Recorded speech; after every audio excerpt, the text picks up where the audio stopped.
everyone, welcome back to another episode of Find Me in a Book podcast. I'm glad you're here, whether you're new or whether you're returning. I'm just glad that you're here, that we can talk about this book that just barely came out from Hannah Grace. It's called Daydream. If you hear little clicky clacks, it's just Romer. He hasn't relaxed yet. He's still like, why are we talking? Where are we going? There we go. He's laying down. Okay, good deal. Yes, book 3 in her Maple Hills series, and it does play off of the other two. So this is like, I guess you could say that you could read it without the other two, but you're really not going to know like who all these like secondary characters are. If you read, even if you just read like the second book, and the third book, then you'll know more. The first book was really good. It's Icebreaker, and I did an episode on that, episode 66. So if you didn't want to read it, you can just go listen to the episode. That one is about Anastasia and Nate, and she is the figure skater and he is a hockey player. This is around like a hockey team. And then book 2, which I did an episode on, it's episode 111. It's called Wildfire. That one is about Aurora and how did I just forget his name? Dang it. So, yeah, they're at that, like, little camp, and they fall in love. They're super great. So not a lot of, like, the secondary characters come into play in the second book, but there's, like, mentions of them. And then in this third book, it's kind of all of them together back in the school year. This story is about Henry, which we learned about in the very first book, and we have loved Henry. He was, like, a best friend to Anastasia, and he's just been a really great character that I think the whole community is really glad that Henry got his own book finally, because he is just a sweetheart. He's so nice. He's so relatable. Like, you will love him in this book even more because you get to know him. And I found him extremely relatable, which we'll get into in just a little bit. This is a dual point of view, which I loved because you do get to know each character really well and their personalities and what makes them who they are and their characteristics just like really well. And this is another book that I can put on my list that of the authors that just do character development very, very well. Like, it's been insane, the books that I've read, which you probably know what I'm referencing because I have talked about them for the past 3 or 4 episodes. Like, you know who I'm talking about. These authors that are just hitting it out of the park. That I love them all so much. I love the characters. And this is another one where I'm like, I'm so happy that I read this book. I'm so happy about it. The spice level was actually pretty low, and I was okay with that because it was such a sweet story that I didn't need that added, really. Our main female character is a virgin, and that's okay. Like, it wasn't mentioned all the time. It wasn't brought up all the time. I feel like when there is a main female character that is a virgin, I feel like it's mentioned so often throughout the book that it's like, really, it's not that big of a deal. And in here, it was mentioned like maybe once, maybe twice, like so well done that I'm like, you're right. It's not a big deal if someone is a virgin or not. Like, and Henry is just so kind and patient. And even if he's like not patient, he's just such a good character. And we'll get into it a little bit more. I'm kind of getting ahead of myself. So yeah, spicy. It's like a 2 out of 5. Like, there is spice towards the end. And then for the mother sister standard, I would say yes. Like, I would want them to read this book, but they would probably have to read the first and second one to get to this book because they're not going to understand. And with the other ones, I don't know if they would like them. I don't know. It's just, I think the spice, and maybe they don't really like to read like college books, like when they're in college, or definitely not high school. We don't really read any high school books anymore, like when the characters are in high school, just because we're way past that stage. But I don't really know how they feel about college. I don't know. I'll ask them about if they want to read the series. Definitely, this book is my favorite out of all three books for sure. And that's saying something because I love those other two books. Like you can go listen to those two episodes and know that I just loved them, and this is not any different. Like it's so good. So like I said, it brings all the characters back in for another incredible story, and it could definitely be open for more stories. Like she can continue the series easily because like it kind of goes bases is off this hockey team and the friend group that is created with them. And one thing before I really like get into everything, what I would do to have a friend group like this. Like I had a great friend group in college, like it was so much fun, but like to have the individuals that they do in this group, that everyone is so willing to do whatever they can to help the other person. Like they're fun, they're funny, they're considerate. They like whatever they can do to help you, they will.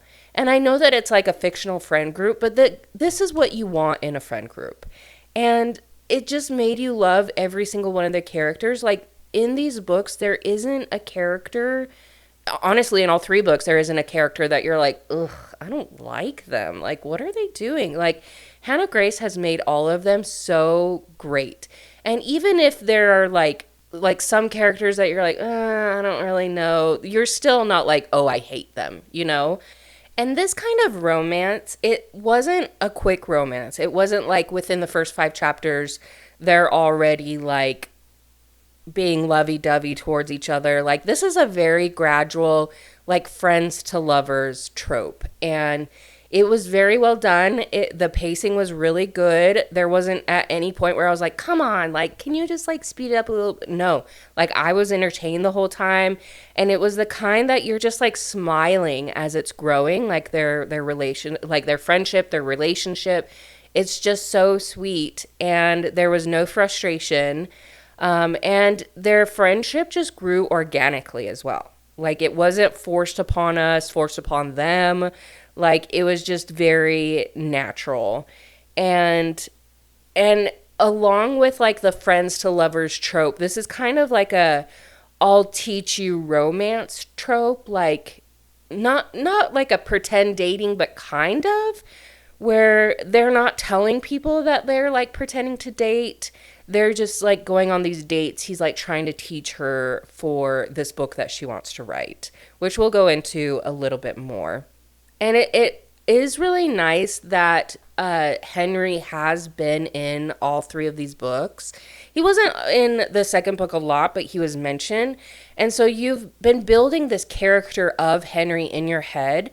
And now that he has his own book, you feel like you already know him. And now it's like going deeper and creating that relatability and really seeing who he is, which has been so great. Like you see real life issues and his hardships. Like he is, there was like a letter from Hannah Grace, the author, at the beginning of the book, which I really, really appreciated because it kind of set the tone and set, it set Henry up more so that we see, why he is the way he is, or why he is the way he is. Yeah, I just said that. He is a great friend to all. We know that. He doesn't skirt around things. He, from what Hannah's saying, he is loosely based on Hannah's own diagnosis of, she calls it AUDHD, like ADHD. She is neurodivergent, which I'm pretty sure I am neurodivergent as well. It has kind of shown itself throughout the past couple years. Undiagnosed, I don't think I will go get a diagnostic. I just know how to pivot and change things for myself. And so that's one of the things of why I said that this book was so relatable with Henry, because he is like that. And Hannah has captured that very well, that in a lot of this, I was like, oh my gosh, that's so relatable. Like, oh, I know exactly what he's going through. And she also put, we're talking about Hannah Grace, the author, that she puts a little bit of herself into each one of her characters, which I thought was really cool. So she listed Anastasia's anxiety, Nate's self sacrifice, Aurora's need to be wanted, Hallie's loneliness, and the internal scars Russ has because of his father's gambling addiction. She says, I've spent a lot of time worrying about people's understanding of Henry for the parts of him, parts of me that shut down or need to be alone. I thought that was really great. I really liked that she put that in there. And so it gets to know more of who she is as an author and why she's writing the way she is and creating these characters how they are, you know? And I really liked that a lot. So Hallie is the picture of eldest daughter trauma. And from what I infer with my sister, because she's the oldest daughter, oldest child, oldest daughter, oldest sister, I have just the older sister and younger brother. It seems pretty relatable to what Hallie goes through. You almost become like the keeper of the family, or at least your mom. You become the keeper of our mother, which my sister has really been that. And it's not like keeper as if my mom can't like function for herself, but my sister is my mom's go-to for everything. And they're constantly talking, constantly just like doing things together, just the keeper. We'll just call my sister the keeper of my mother. And then there's me where I'm just kind of like, whatever. Okay, cool. Like, I don't understand or have gone through this like eldest daughter trauma's kind of a heavy word, but just like experience. And so it was nice and very informative and interesting to read Hallie's point of view, because it made me think like, oh my gosh, is that what my sister feels? Like, is that what she's going through?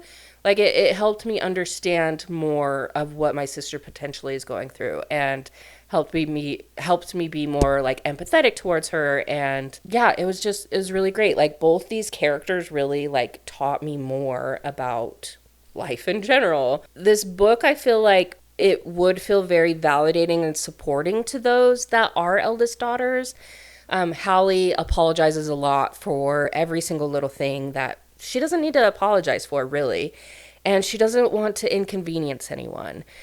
And I do see that a lot in my sister as well. Like, she's always like, hey, what works best for you? Like, I don't want to inconvenience you. And I'm like, stop. Like, you gotta think for yourself for a little bit. Especially, like, can I just say, like, single mothers in general are very, very strong individuals. But then also, when you're a single mother because your husband has been deployed overseas, like in the military, that takes a whole different set of like skills and strengths, and just insane. Like, that's what's happened to my sister. Like, her husband is overseas now. He's been deployed. She has 4 young kids.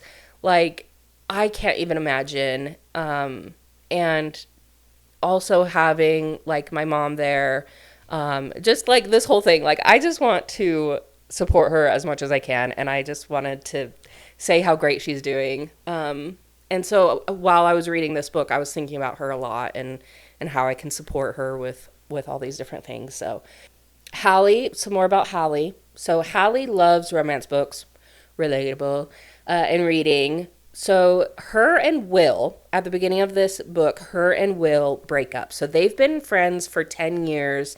And just over the past year, they have changed it into more of a relationship, because they have just always been around each other, and they're like, oh, should we do this? Oh, okay, that's fine. But Hallie hasn't really been into it. Like, she doesn't know really a lot about how to be in a relationship, except for just from reading. And so it was kind of one-sided. So Will breaks up with her, and she like feels relieved. She's like, oh my gosh, okay, good. They didn't really, she didn't really have a lot of friends. She just had Will's friends. So his parents moved in like 10 years ago next to her parents. And that's how they kind of became friends, is because their parents became really, really good friends. And so they've had that friendship, and she's just kind of tagged along and been with like Will's friends, but they're not. She knows that they're not really her friends. So she's been like, okay. So once like the breakup happens, she knows that she doesn't really have anyone to go to. And she's like, you know what? It's fine. Like, I'm starting back a new semester. Like, it'll be fine. She's shy. Will pressured her to do things that she didn't really want to do. And so she just felt like she had to do these things. Not like actual sex, but she felt pressured still. And now that he's broke up with her, she's like, you know what? I want to take control of my life. I want to do this for me. Like, this is exciting. I'm just going to start fresh. Like, what I'm not comfortable with, like, I want to try. Her development from these experiences is what I love the most. Like, she really comes into who she is and knows who she is. Like, she sees that there's this book competition to write a story that she really, really wants to do. She wants to be an author, but she's like, I don't have any really romance experience. Like, how am I going to do this? And so she's kind of started on this book, and she holds a book club at this bookstore. It's called Enchanted. It's like a romance book, kind of like how I picture the Ripped Bodice in like New York. I think there's like a California location. I imagined that store. If you haven't heard of the Ripped Bodice, I really, really want to go someday. I think that sounds so fun. It's a romance bookstore in like New York and California. It just sounds so fun. So she holds a book club there, and that's where she meets Henry for the first time. So Henry goes with Aurora, which Aurora and Russ, I had forgotten Russ's name. So they're back in town.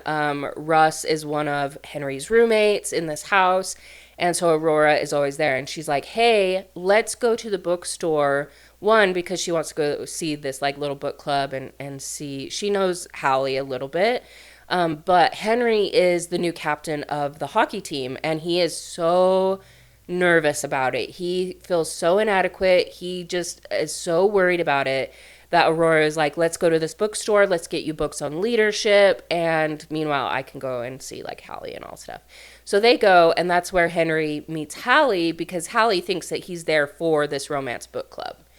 And so she's being like kind of awkward and cute, like, oh, do you like romance? And he's like, are you asking me out? And she's like, wait, what? Like, it's such a cute interaction that I just like, you just smile at it. And he like really wants to get to know her, and Aurora comes over and he's like, hey, do you want to go hang out with us?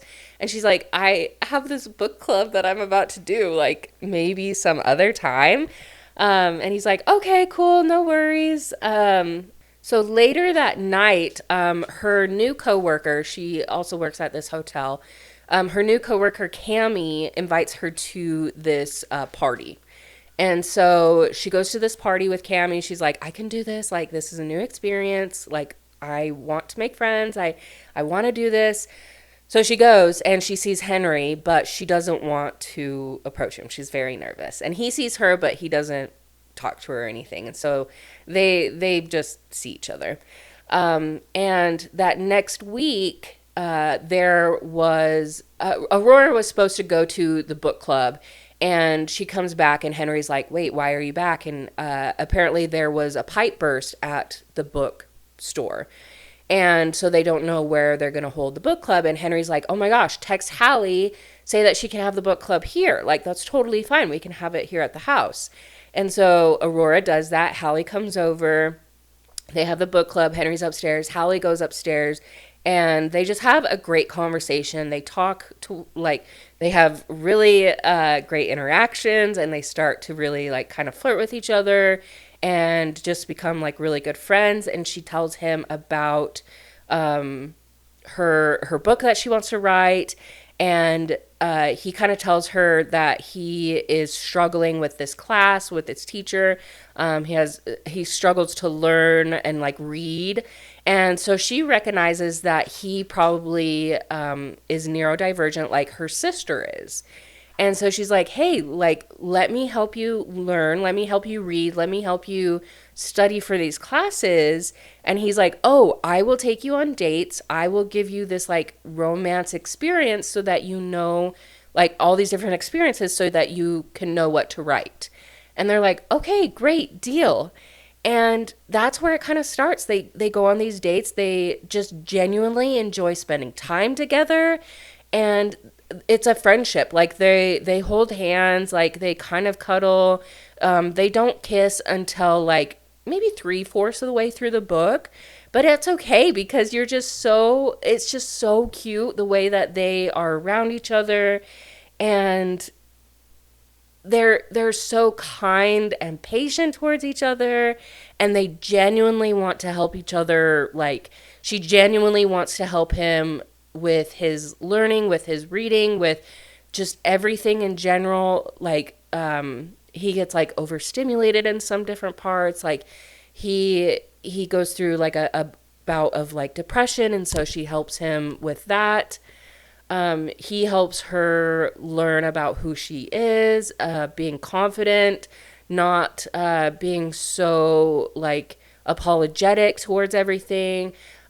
He helps her realize that through this like eldest daughter trauma, helps her go through that, and helps her realize like, hey, your mom actually has to be the parent, and you can't be this family manager. Like you have to take care of yourself as well.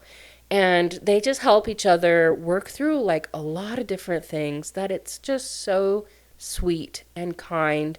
And there was no like third act, fourth act breakup. There was nothing that I was like, "Ugh, come on." Like there was nothing of that. Like I just genuinely enjoyed it. It was so good. It was so good. And I highly recommend it. Even if you don't want to read the other two, that you just want to jump right into this, that's totally fine. Henry and Hallie are worth the read. Like, they're so fun and cute and funny, and like they just genuinely enjoy each other, and that makes you genuinely enjoy these characters.